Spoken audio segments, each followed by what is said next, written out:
So we had to switch sides. Hello, everyone. We were talking about the Dominatrix and how there are these judges and these attorneys and these people who are in positions of power and are essentially controlling people's lives throughout their day. They go to this Dominatrix that you went and saw, right?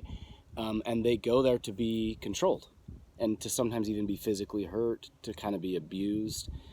I take it that that's partly because, is it like penitence?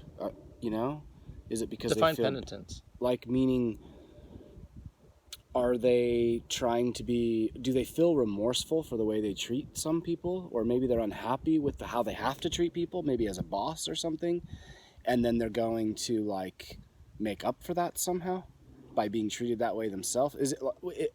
Are they trying to shirk shame and guilt? Are they trying to like relieve themselves of guilt? It could be a lot of things. It could be sexual, which Okay. I would say it's not sexual for most. So some are paying for like sexual activity of some sort. Yeah. With this person. So she doesn't get naked, but she said how like a battery this size, guys will pay her to stick that in their penis. Oh my gosh. I mean, one guy asked that, but there was a metal thing that she was telling me about that this guy put in his that would be as a special tool type thing in the interview. So we used the example of Michael Jordan, and I was talking about how I use darkness and microdosing the darkness, but we're using the example of Michael Jordan, how he used to just like read the paper and then all of a sudden get mad at this one guy that wrote something about him and use that to help him focus. Because when you're arguably the best basketball player, how do you make yourself a better basketball player? By just like looking and comparing yourself to the average basketball player? Yeah, I get your point. Like, who was the competition that was raising his level of play? And I'm sure those dudes were there, but I think what you're saying is it's a good idea, actually, that maybe at his level he needed something to motivate him, and he was motivated. I think what you were talking about is motivated by darkness, or by being pissed off about some. So anger's darkest. There you go. Yeah. And that motivated him to another level. Yeah. I think that's clear, right? That he did that. And even like I did a video recently with like protesters, and a lot of protesters get burnt out. So I was like doing daily actions, and this woman said like that a lot of protesters get burnt out because of daily actions, and I was like, get burnt out? Like, how hard is it to just like post like one thing? And I was like, oh, they're perpetually angry. They're thinking about it all the time.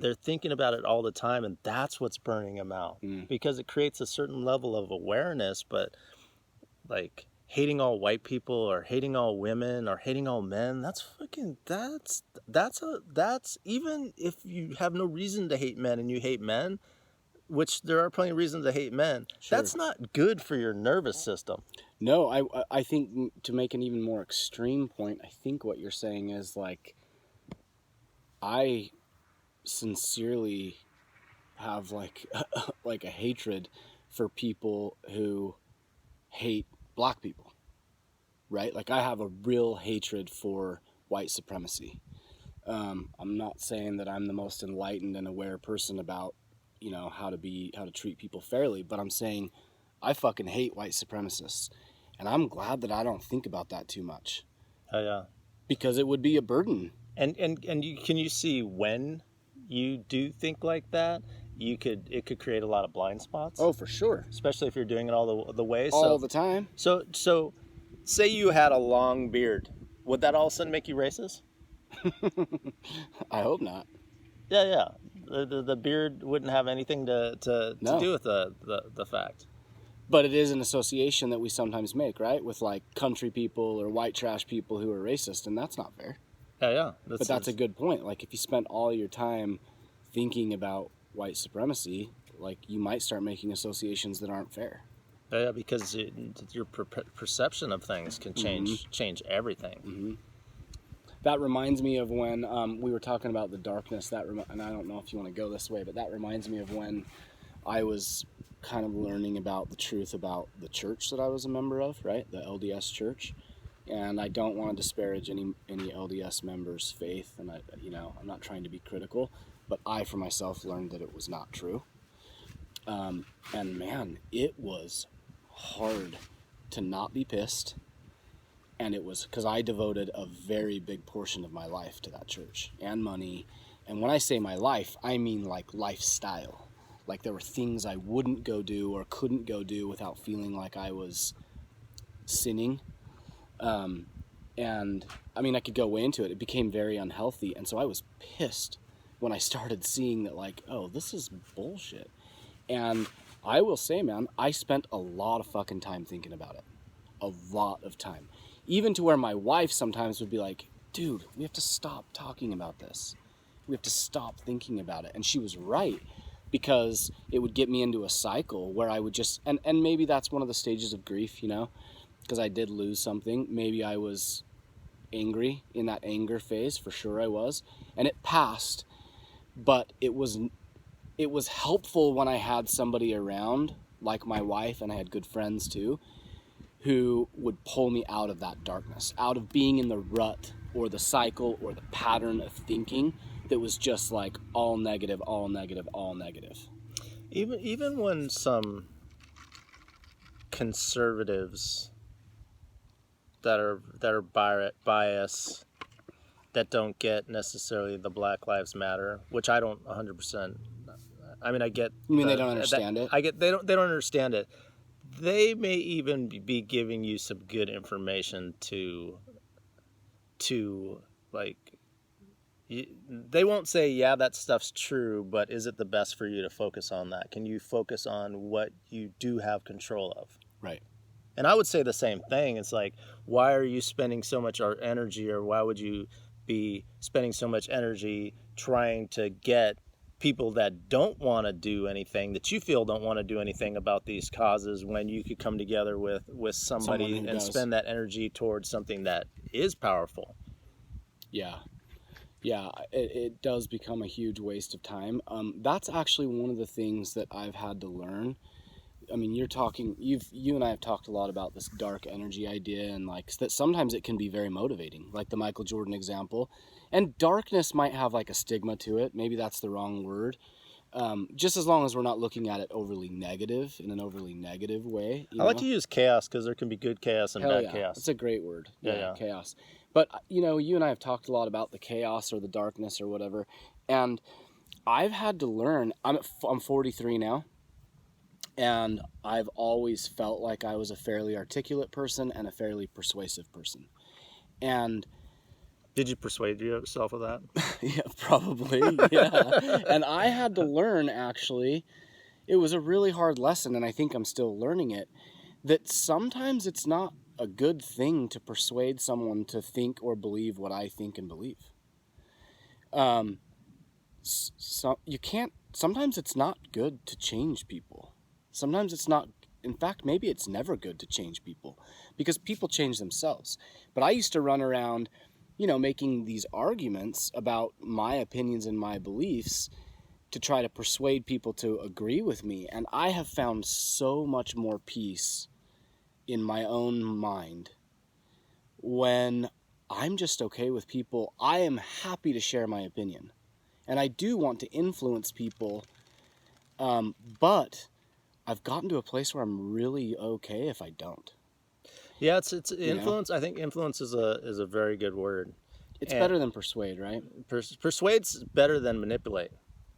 Yeah, it's like if there's a hierarchy. Maybe there's a spectrum, right? Influence, persuade, manipulate. Yeah. Maybe. Because that's why I never really like debates. If you have an open mind, you can be pushed to learn things from both sides as it, but does it mean because you know more information and you can persuade an audience, does that make you right? Is that right? And that is a problem, isn't it? Yeah. And we just saw that, right? Sorry to interrupt you, with our elections.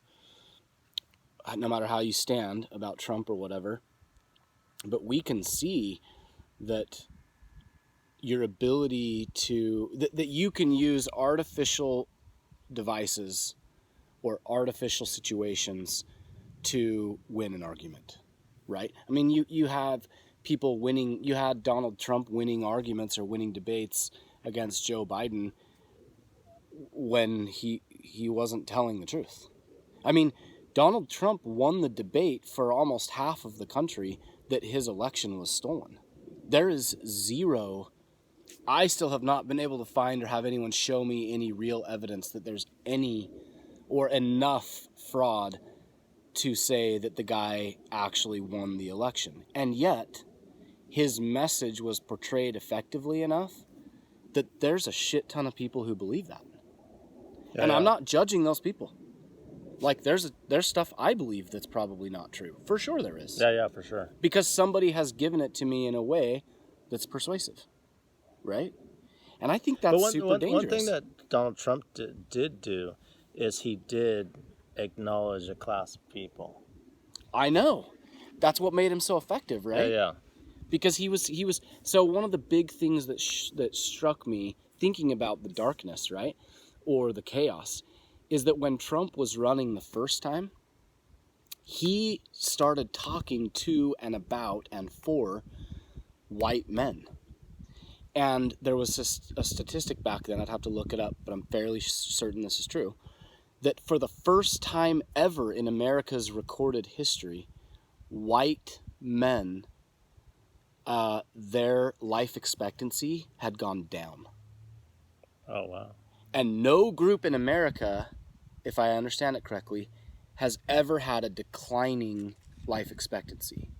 That's the first time ever. White men. Yeah. We could get into all the reasons behind that, and we could also say, yeah, fucking boo-hoo. Like, white men have a lot of good things going for them, right? Well, a lot of people could be like, I mean, I know black men could be like, welcome to the fucking club, dude. You're not living as long because you're not as healthy or because you don't have as many opportunities or whatever. But that's not the point. The point is Trump spoke to those people. Yeah. He used that statistic, and he tapped into that energy that even if people were unaware that the life expectancy of their people was going down, they could feel it. That's darkness, right? Before Trump was elected, and when Trump was elected, and after Trump was elected, I don't agree that he was a Hitler. But one thing that was similar to Trump and Hitler was he was able to channel into that need of people. He found something. Yeah, and that made him less out of. I mean, even as a billionaire, he was like. There's a lot of politicians that are out of touch. He was at least listening and in touch enough. And I when I speak in front of audiences, and of course I do it in a different way, is I channel what they need to hear. Mm-hmm. Even if I have to push them past. I read the room. Trump does the same thing. He's good at it. In a different way, and he simplifies things, and he says the same thing over and over again, and he says things in threes, and other people try to do it, and they can't. Other politicians try to do it. Trump. He's good at that. He was very good at that. Still is. So, we're gonna stop this for a little while and let you. We'll go into the next one. Peace.